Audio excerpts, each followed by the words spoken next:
June 27వ తేదీన ప్రపంచవ్యాప్తంగా Kannappa cinema release అయింది. అన్ని థియేటర్స్లో కూడా మంచి ఆదరణతో ముందుకెళ్తుంది. విధంగా చెప్పాలంటే హిట్ టాక్ వచ్చిందని కూడా మనం అనుకోవచ్చు. మంచు విష్ణు సెటిల్డ్ పెర్ఫార్మెన్స్ చూపించాడు ఇందులో. నాకు తెలిసినంత వరకు తను సినిమా రంగ ప్రవేశం చేసి 20 సంవత్సరాలు అవుతుంది. 20 సంవత్సరాల కాలంలో ఒకే ఒక సినిమా నాకు బాగా నచ్చింది ఏంటంటే డీలో కూడా మంచి కామెడీ పండిస్తాడు అతను. తర్వాత కాలంలోకి వచ్చేప్పటికి కొన్ని సినిమాలు ఆదరణ పొందినా కూడా తండ్రి చాటు బిడ్డగానే మిగిలిపోయాడు. ఈ మధ్యకాలంలో ఈ సినిమా మేకింగ్ అప్పుడు కూడా చాలామంది ట్రోలింగ్ చేయడం మొదలుపెట్టారు. కానీ ఈరోజు సెకండ్ హాఫ్ వచ్చేటప్పటికి తన విశ్వరూపం అంటే ఏంటో చూపించాడు మంచు విష్ణు. ఇది నిజంగా చెప్తున్న మాట, ఏదో పొగడాలనో లేకపోతే ఇది కాదు. కానీ లాస్ట్ 40 మినిట్స్ వచ్చేప్పటికి మాత్రం సినిమా హై లెవెల్లోకి వెళ్ళిపోతుంది. ప్రేక్షకుల్ని థియేటర్లో కట్టిపెట్టేసి అలా కళ్ళప్పగించి చూసేలా చేసింది అంటల్లో ఎటువంటి సందేహం కూడా లేదు. అదే అసలు ఈ కన్నప్ప అంటే తిన్నడి క్యారెక్టర్. యాక్చువల్గా అసలు పేరు తిన్నడు. దీని మీద శ్రీకాళహస్తీశ్వర మహత్యం అని చెప్పేసి రాజ్ కుమార్ కన్నడలో సినిమా తీశారు. కన్నడలో ఆ రోజు సూపర్ డూపర్ హిట్ అయింది. తెలుగులో కూడా ఈ సినిమా మంచి విజయం సాధించింది. తమిళ్లో కూడా మంచి హిట్ టాక్ ఆ రోజు పొందడం జరిగింది. కలెక్షన్ పరంగా అద్భుత వసూలు సాధించింది.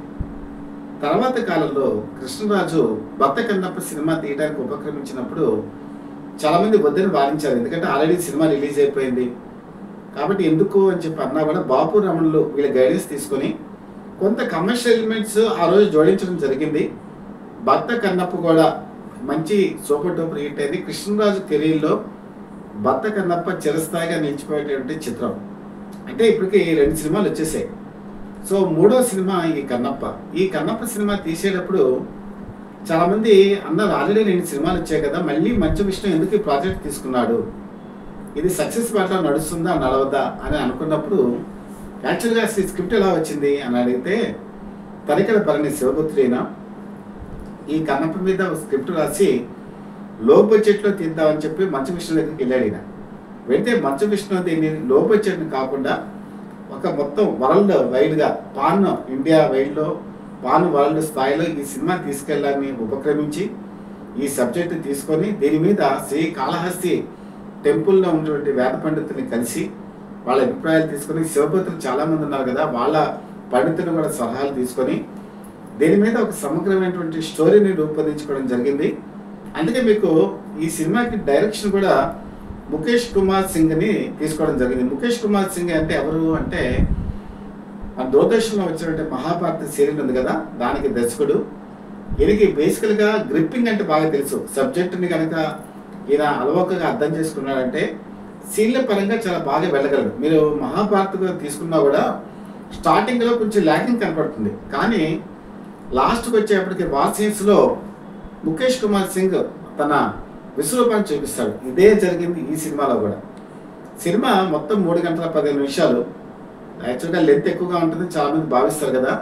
ఫస్ట్ హాఫ్ వచ్చేటప్పటికి లవకుశ ఇక్కడ ప్రయోగాన్ని ఇక్కడ చూపించడం జరిగింది. లవకుశ సినిమాలో కూడా లవకుశ ఇద్దరు పాట పాడుతూ అసలు స్టోరీలోకి వెళ్తారు. ఇదే ప్రయోగాన్ని ఇక్కడ కూడా చేశారు. సో మంచు విష్ణు పిల్లలిద్దరూ కూడా బాగా నటించారనే చెప్పాలి. కాకపోతే డబ్బింగ్ విషయంలో కొంచెం జాగ్రత్తలు తీసుకుని ఉంటే బాగుండేది. ఓవరాల్గా అసలు మంచు విష్ణుని ఎస్టాబ్లిష్ చేయడానికి, కన్నప్ప క్యారెక్టర్ ఎలివేట్ చేయడానికి ఫస్ట్ హాఫ్ ఉపయోగపడింది, కానీ కొంత ల్యాగ్ అనేది ఉంది. జనక స్టోరీలో ఎస్టాబ్లిష్ చేయడానికి కొంత ల్యాగ్ అనేది వస్తుంది. అదే ఇక్కడ కూడా వచ్చింది. కానీ ఇంటర్వెల్ వచ్చేయడానికి ఒక 10 నిమిషాల ముందుగానే ఈ సినిమా కొద్దిగా రైజ్ అయింది, ఊపందుకుంది. కరెక్ట్గా ఇంటర్వెల్ వచ్చింది. ఇంటర్వెల్ తర్వాత కనుక చూసుకుంటే వార్ సీన్స్ మీకు బాగా గుర్తుండే ఉంటుంది. ఈ జనక కన్నప్ప అనేటప్పటికీ ట్రైబల్ ఏరియాస్కి చెందిన వ్యక్తి. దీనికి సంబంధించి మిగతా వాళ్ళు దాడి చేసినప్పుడు వాళ్ళు ఎదుర్కొన్నారనేటువంటి ఒక వార్ సీన్స్ సెకండ్ హాఫ్లో మనకి కనపడుతుంది. అవి చాలా బాగా రత్తికట్టాయి, స్క్రీన్ మీద బాగా వచ్చాయి. ముఖ్యంగా ఇది ఇండియా స్థాయిలో తీయడానికి కొంతమంది స్టార్స్ని తీసుకున్నారు. అందులో మోహన్ లాల్ ఉన్నారు. తర్వాత వచ్చేప్పటికి ఈరోజు మోహన్ బాబు మరి ఆయన కూడా అద్భుతమైన నటన శాస్త్రిగా ఆయన చూపించడం జరిగింది, మహాదేవ శాస్త్రి కింద. అలాగే అక్షయ్ కుమార్ వచ్చేప్పటికి శివుడి క్యారెక్టర్లో తన పద్ధతి మేరకు అద్భుతంగా నటించాడు ఆయన. ఇలాగ శరత్ కుమార్ తమిళంలోంచి తీసుకొని ఆయనకి ఏమో కన్నప్ప తండ్రి కింద ఈ సినిమాలో చూపించడం జరిగింది. అంటే ఇక్కడ ఏం చేశారంటే మొత్తం మొత్తం ఆల్ ఓవర్ ఇండియా యాక్టర్స్ అందరూ కూడా ఇందులో కనబడతారు. కొన్ని కొన్ని సీన్స్లో అయితే కన్నడ నటులు కూడా కనిపిస్తారు. ఓవరాల్గా కనుక చూసుకుంటే ప్రతి వ్యక్తి నుంచి కూడా అద్భుతమైన నటన రాబట్టారు. ముఖ్యంగా చెప్పుకోవాల్సింది ఏంటంటే రుద్ర క్యారెక్టర్. ప్రభాస్ గురించి ఈ సినిమాలో చాలా ఎక్స్పెక్టేషన్స్ ఉన్నాయి. నిజంగానే ప్రభాస్ అద్వితీయంగా నటించాడు. ఎప్పుడైతే ప్రభాస్ క్యారెక్టర్ ఎంటర్ అవుతుందో మొత్తం ఓవరాల్ సినిమాలో 30 మినిట్స్ ప్రభాస్ కనిపిస్తారు. ప్రభాస్ చెప్పేటువంటి డైలాగులు, ప్రభాస్కి తినడు అంటే కన్నప్ప క్యారెక్టర్కి మధ్య జరిగే కాన్వర్జేషను, అలాగే మోహన్ బాబుకి మంచు విష్ణుకి మధ్య జరిగే సంభాషణలు, అలాగే ప్రభాస్కి మోహన్ బాబుకి మధ్య జరిగే సంభాషణలు, ఓవరాల్గా ఇవన్నీ తీసుకుంటే జనగా ఒక వార్త ఒక నింద అనుకోవచ్చు. కన్నప్ప మూఢభక్తి అని చెప్పేసి చాలామంది అంటూ ఉంటారు. ఆ మూఢభక్తి నిజమైన భక్తి తత్వం ఏమిటో ఈ డైలాగుల ద్వారా వివరించే ప్రయత్నం దర్శకుడు చేశారు. ఇది చాలా అభినందించే విషయం. నిజంగా శివలీల అంటే ఈ వాదంలోనే కరెక్ట్గా మనకు తెలుస్తుంది. శివలీల తత్వం కూడా అర్థమవుతుంది. పైగా ఇక్కడ కేర్ ఏం తీసుకున్నారంటే డైలాగ్కి డైలాగ్ అనేటువంటి భావన తీసేసి భక్తి తత్వాన్ని ఎలా చెప్పాలో, శివలీల తత్వాన్ని ఎలా చెప్పాలో సెకండ్ హాఫ్లో బాగా ఎస్టాబ్లిష్ చేయగలిగారు. అయితే ఈ లాస్ట్ 20 మినిట్స్ వచ్చేప్పటికి కన్నులు తీసి కన్నులు పెట్టేటువంటి సన్నివేశం ఉంటుంది కదా, అక్కడి నుంచి ఒక్కసారి థియేటర్లో అందరూ కూడా కామైపోయారు. ఎందుకంటే అంతవరకు మంచు విష్ణు నటన్ని ట్రోలింగ్ చేస్తూ ఉండేవాళ్ళు కూడా డైలాగ్ డెలివరీని ఈ సినిమాలో ఆ ట్రోలింగ్ చేయలేకపోయారు. ఎందుకంటే డైలాగ్స్ చాలా పర్ఫెక్ట్గా ఉన్నాయి.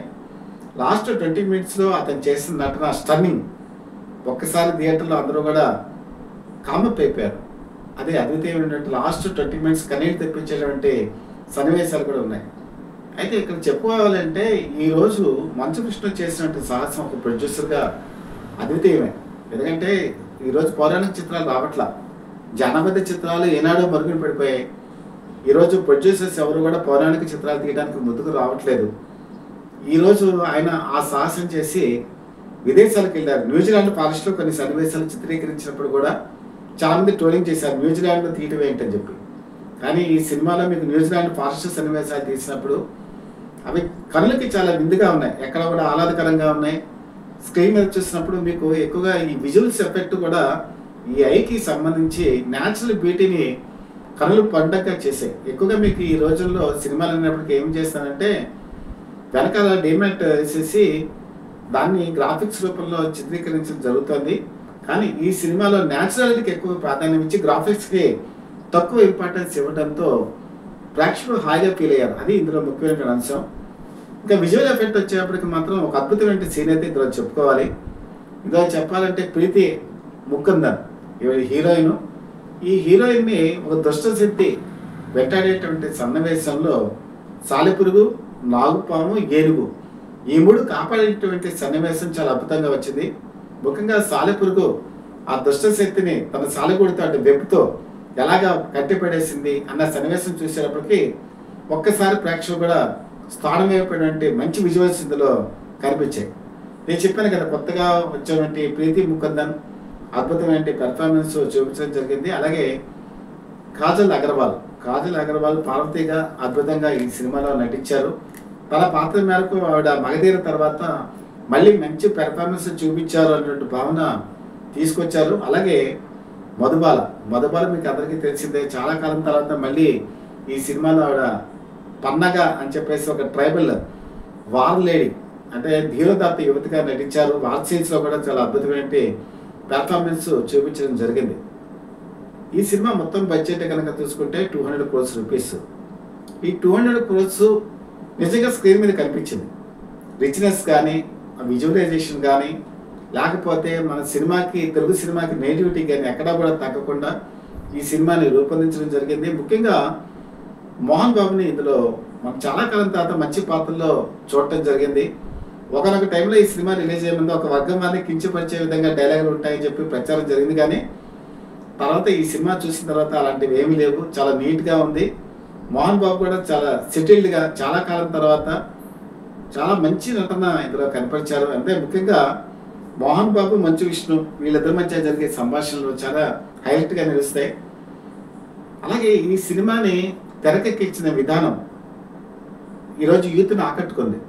ఎందుకంటే ఒక పౌరాణిక చిత్రాన్ని ఈ నేటివిటీకి తగ్గట్టుగా తీయాలంటే చాలా కష్టం. మెప్పించడం అంతకన్నా కష్టం. పైగా ఈ సినిమాకి డైరెక్టర్ కింద ముఖేష్ కుమార్ సింగ్ని తీసుకున్నప్పుడు చాలామంది ఏమన్నారంటే ఇది పాన్ ఇండియా సినిమా కదా, ఎవరైనా మన కె రాఘవేంద్రరావు లాంటి డైరెక్టర్ని పెట్టుకుంటే బాగుంటుంది కదా అని చెప్పి అన్నారు. కానీ ముఖేష్ కుమార్ చాలా జస్టిఫికేషన్ చేశాడు ఆయన. ఎందుకంటే నేను చెప్పాను కదా, మహాభారత సీరియల్లో ఆయన ఎటువంటి ఇది చూపించారో అదే తత్వాన్ని ఇక్కడ కూడా చూపించడం జరిగింది.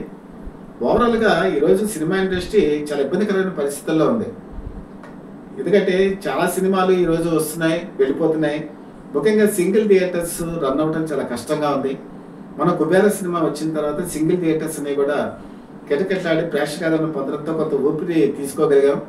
వెంటనే మరి ఈ సినిమా కూడా మరి కన్నప్ప కూడా అద్భుతమైన విజయం సాధించే దిశగా ముందుకెళ్లే ప్రయత్నంలో ఉంది. కాబట్టి సింగిల్ థియేటర్స్ మళ్ళీ లాభాల బాటలోకి వెళ్ళేటువంటి అవకాశం ఉంది. ఇలాంటి సినిమాలు యాక్చువల్గా థియేటర్స్ని ప్రేక్షకులకి రప్పించాలంటే ఇలాంటి సినిమాలు రావాలి.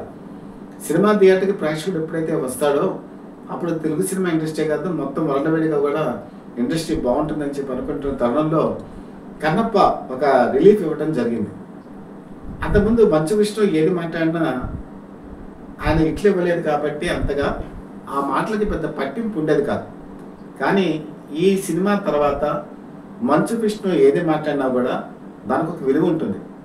పైగా ఆయన తండ్రికి తగ్గ తనయుడు అనిపించుకున్నాడు. తండ్రి చాటు బిడ్డని కాకుండా తండ్రికి తగ్గ తనయుడు అనిపించుకున్నాడు. అంతకుముందు కనుక చూసుకుంటే ప్రతి వ్యక్తి జీవిత చరిత్రలో కొన్ని హిట్స్ ఉంటాయి. ఇదిగో మాకు హిట్ ఉందని చెప్పడానికి ఒకటి ఉండేది. కానీ మంచు విష్ణుకి ఇప్పటి వరకు అది లేదు. ఈ సినిమా తర్వాత కన్నప్ప అనేటప్పటికీ మంచు విష్ణు గుర్తుకొస్తారు, మంచు విష్ణు అంటే కన్నప్ప గుర్తుకొస్తారు. ఒక విధంగా చెప్పాలంటే తెలుగు సినిమా ఇండస్ట్రీలో ఒక క్లాసికల్ మూవీస్ మనం అనేక చెప్పుకుంటూ ఉంటాం, భక్తి పరంగా లవకస్ చెప్పుకుంటూ ఉంటాం. సో అలాంటి కోవకే రేపు భావితరాలు కూడా ఈ సినిమా గురించి ఖచ్చితంగా చెప్పుకుంటాయి. ఇది సినిమా తీసే విధానం, ప్రేక్షకులు కట్టిపడేసే విధానం ప్రేక్షకులకు నచ్చింది. సో సినిమా ఎంత బాగా తీయగలిగితే ప్రేక్షకులు అంత బాగా ఆదరిస్తారు అని మరొకసారి చూపించి నిరూపించిన చిత్రం కన్నప్ప. ఈరోజు తెలుగు సినిమాలో నిర్మాతలు లేకపోతే దర్శకులు మన దగ్గర అనేక సబ్జెక్టులు ఉన్నాయి, అనేక టెంపుల్స్ ఉన్నాయి, అనేక ఆధ్యాత్మిక గ్రంథాలు ఉన్నాయి. వీటన్నింటిని పరిశీలించి ఇలాంటి చిత్రాలు మరిన్ని రావాలని చెప్పి ప్రేక్షకులు కోరుకుంటున్నారు. ఆ కోరిక నెరవేరాలని మనస్ఫూర్తిగా కోరుకుంటూ మీ మిత్రుడు శ్రేయోభిలాషి BVSS కృష్ణప్రసాద్.